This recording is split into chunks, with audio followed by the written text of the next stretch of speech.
Olá! Hoje a gente vai mergulhar num debate, olha, quentíssimo e, vamos combinar, bem confuso do direito no Brasil.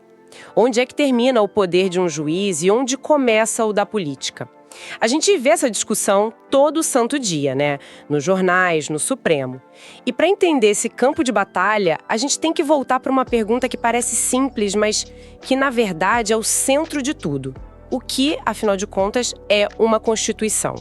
Recebemos aqui um material de estudo bem denso sobre o tema e a nossa missão hoje é justamente desvendar esses conceitos.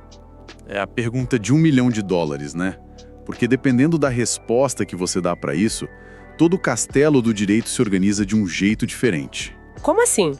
Se a Constituição é só um pedaço de papel com regras, o papel do juiz é um.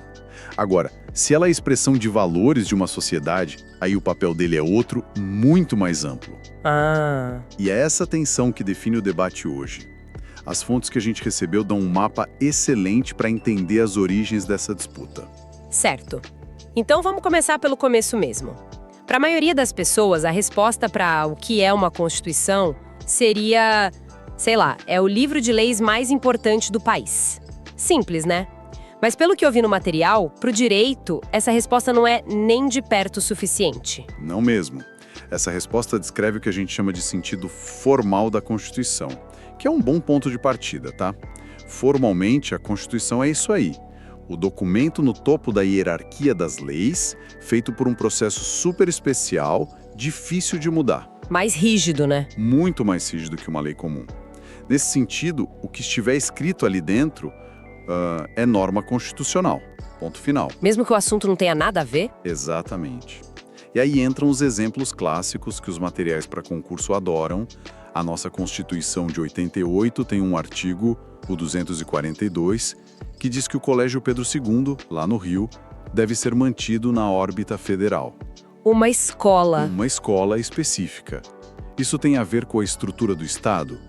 Com direitos essenciais? Não, mas está no texto. Foi aprovado pelo processo constituinte. Sim. Então, formalmente, é uma norma constitucional. Entendi. É a regra do tá dentro, tá valendo. Mas isso só um pouco arbitrário. Quer dizer que se tivessem colocado, sei lá, uma receita de pão de queijo na Constituição, ela teria o mesmo status que a liberdade de expressão? Formalmente, sim. Teria a mesma rigidez para ser alterada. E é por isso que o sentido formal sozinho não satisfaz. Sabe, ele é só metade da história. E qual é a outra metade? A outra metade é o que a gente chama de sentido material. Aqui a gente não olha mais para a forma, para o documento, a gente olha para o conteúdo, para a matéria. Materialmente, normas constitucionais são aquelas que tratam dos temas essenciais do Estado. O filé mignon, digamos assim. Exato. Como o poder é dividido, quem governa, como governa e quais são os direitos e garantias fundamentais das pessoas. É o núcleo duro da organização de uma sociedade. Ah, agora clareou. Então o artigo sobre o Colégio Pedro II é constitucional no sentido formal, mas não no material. Perfeito. Já o artigo sobre a liberdade de expressão é constitucional nos dois sentidos. Está no texto e trata de um tema essencial. Exatamente. E essa distinção é a porta de entrada para um universo de debates. Porque uma vez que você admite que não existe uma resposta única, a pergunta se desdobra, né? Afinal, quem manda? É a lei?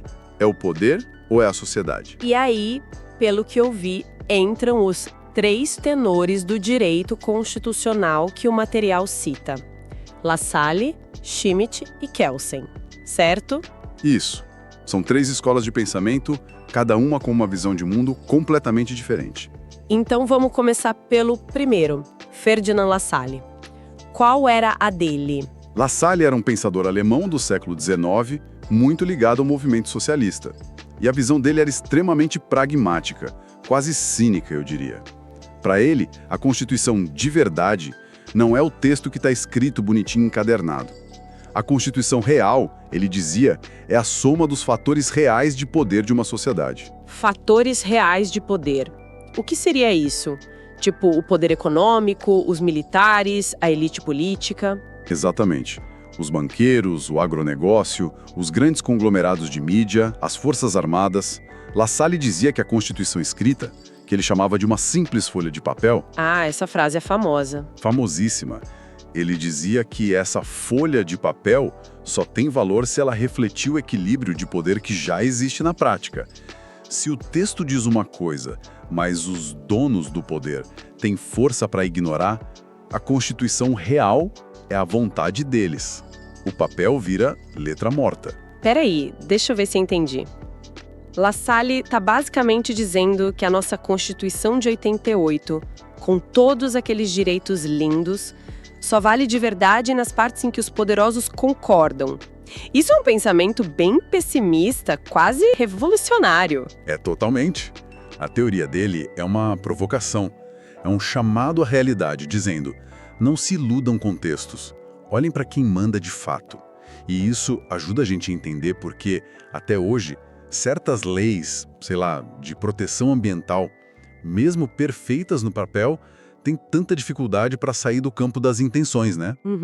Os fatores reais de poder. Faz sentido que essa foi a visão sociológica, pé no chão. E o segundo, Carl Schmitt, ele também era pessimista, sim? Schmitt é uma figura ainda mais complexa e controversa. Teve a questão da associação dele com o nazismo, né? Exato. Mas a teoria dele sobre a Constituição é muito influente. Para Schmitt, a Constituição não é um reflexo da sociedade, como era para La Salle. Ela é um ato de pura vontade. É uma decisão política fundamental. Uma decisão de quem? Do titular do poder constituinte. Daquele grupo que, no momento histórico, tem a força para dizer: o Estado vai ser assim.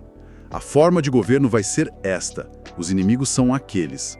Como foi a nossa Constituinte de 88. Exatamente. Aquele foi um momento schmittiano. Uma decisão política fundamental foi tomada para romper com a ditadura e fundar uma nova ordem. Para Schmitt, a Constituição com o C maiúsculo é essa decisão essencial. O resto, os artigos, os parágrafos, ele chama de meras leis constitucionais, detalhes. Entendi. Então, para La Salle é o poder difuso na sociedade. Para Schmitt é o poder concentrado num momento de decisão. E o terceiro, Hans Kelsen. Ele parece ser o jurista raiz dessa história toda. Totalmente. Kelsen é o oposto dos outros dois. Ele via essas teorias e pensava: isso não é direito. Isso é sociologia, é política. Eu quero uma teoria pura do direito. Limpar o campo. A obsessão dele era essa: limpar o direito de qualquer contaminação. Para Kelsen, a Constituição é uma norma pura. Ela é o topo de uma pirâmide lógica. A famosa pirâmide de Kelsen. Ela mesma. Imagine um sistema. O decreto é válido porque a lei permitiu. A lei é válida porque a Constituição permitiu. E a Constituição, o que a torna válida? Essa é a grande questão dele. Ele diz que, no topo de tudo, existe uma norma fundamental. Não é uma lei escrita, é uma pressuposição lógica, uma hipótese. É como se a gente concordasse em pressupor que a Constituição vale, para que o sistema funcione. Parece abstrato. É brilhante, mas é desconectado da vida real, que é sempre confusa. E essa pureza toda, essa lógica matemática do direito, ela deu conta da realidade? Aí é que está o ponto. Não deu. A pureza de Kelsen não conseguiu explicar nem impedir as atrocidades da Segunda Guerra Mundial, que foram cometidas por regimes que, muitas vezes, seguiram as leis formalmente válidas. O Holocausto foi legal dentro da lógica formal nazista. Que coisa terrível! Exatamente. E foi aí que os juristas da época pararam e pensaram: espera um pouco. Não basta a lei ser válida, ela precisa ser justa. Essa crise de consciência deu origem a um movimento completamente novo, que as fontes chamam de neoconstitucionalismo. Ah, então o neoconstitucionalismo nasce dessa tragédia, da percepção de que a folha de papel de La Salle é pouco, a decisão política de Schmitt é perigosa e a norma pura de Kelsen é cega.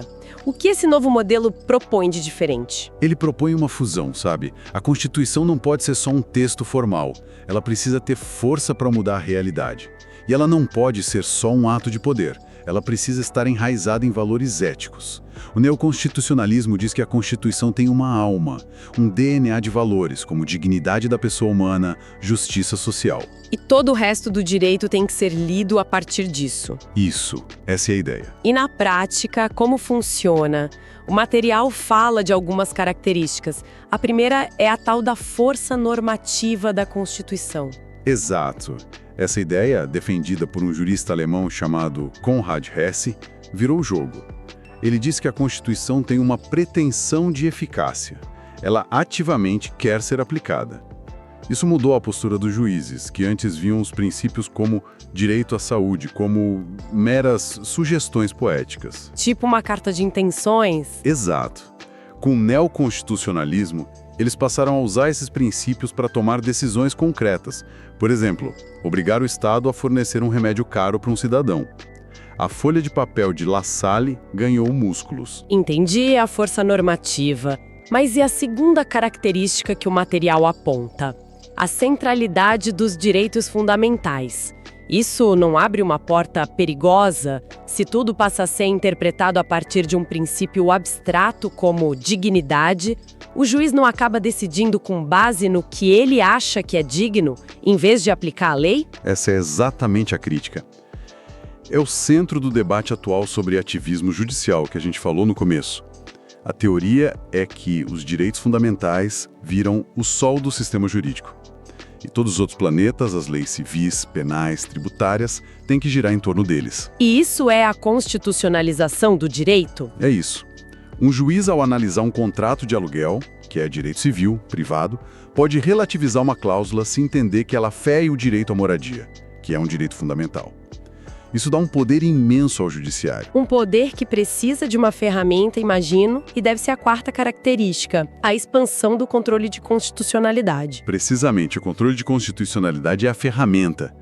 É o poder que o judiciário, especialmente a Suprema Corte, tem de dizer que uma lei do Congresso é inválida porque viola não só uma regra, mas um princípio ou valor da Constituição. E esse mecanismo se fortaleceu muito com o neoconstitucionalismo. Enormemente. Ele é o guardião dessa nova Constituição cheia de valores. Uau! A gente percorreu um longo caminho. Partimos de uma definição simples, passamos pela briga dos gigantes teóricos e chegamos nesse modelo atual, super poderoso e complexo. Para quem está nos ouvindo e precisa transformar isso em pontos para uma prova, onde o bicho pega? Quais são as armadilhas clássicas? Isso levanta a questão importante de como a teoria vira pergunta, né? Pelo que vimos nas fontes, alguns pontos são certeiros. Primeiro, o básico do básico, a diferença entre sentido formal e material. Clássico. O examinador adora criar uma situação e perguntar qual o sentido aplicado. É um clássico absoluto. E certo, formal versus material. Que mais? Segundo, associar corretamente o pensador à sua ideia central. La Salle, fatores reais de poder. Schmitt e decisão política fundamental. Kelsen e norma pura. As provas tentam embaralhar isso para confundir. Saber quem disse o quê, anotado. E sobre o neoconstitucionalismo, que é a matéria mais quente. Aí o foco é na aplicabilidade dos princípios. A banca quer saber se o candidato entende que hoje um princípio como o da dignidade humana não é só filosofia, mas uma norma jurídica que fundamenta uma sentença, que concede um direito. Entendi. A ideia de eficácia e aplicação imediata. E por fim, as consequências práticas disso, que se conectam com o controle de constitucionalidade. Entender que o fortalecimento do judiciário e o debate sobre ativismo judicial são filhos diretos do neoconstitucionalismo é a chave. Excelente. Então o percurso foi claro. Saímos da pergunta o que é a Constituição, vimos que ela pode ser vista como reflexo da sociedade com La Salle, uma decisão do poder com o Schmitt ou uma norma lógica com Kelsen. E vimos como a insuficiência dessas visões levou ao neoconstitucionalismo, um modelo que dá força e valores à Constituição, colocando os direitos fundamentais no centro de tudo e empoderando o judiciário para defendê-los. Exatamente. Isso nos traz de volta num círculo perfeito à questão que abriu nossa conversa. Vimos que o neoconstitucionalismo ampliou a força dos princípios e o papel do judiciário. A pergunta que fica, e que o material de estudo nos ajuda a formular, mas não a responder, é o grande debate da nossa geração de juristas. Onde termina a interpretação legítima dos valores da Constituição e onde começa o governo dos juízes, o ativismo judicial? Até que ponto o juiz está aplicando a Constituição ou, na prática, criando políticas públicas que deveriam ser função do Congresso, que foi eleito para isso? Não existe uma resposta fácil, mas entender a jornada que a gente fez hoje é o único caminho para começar a discutir essa questão de forma séria.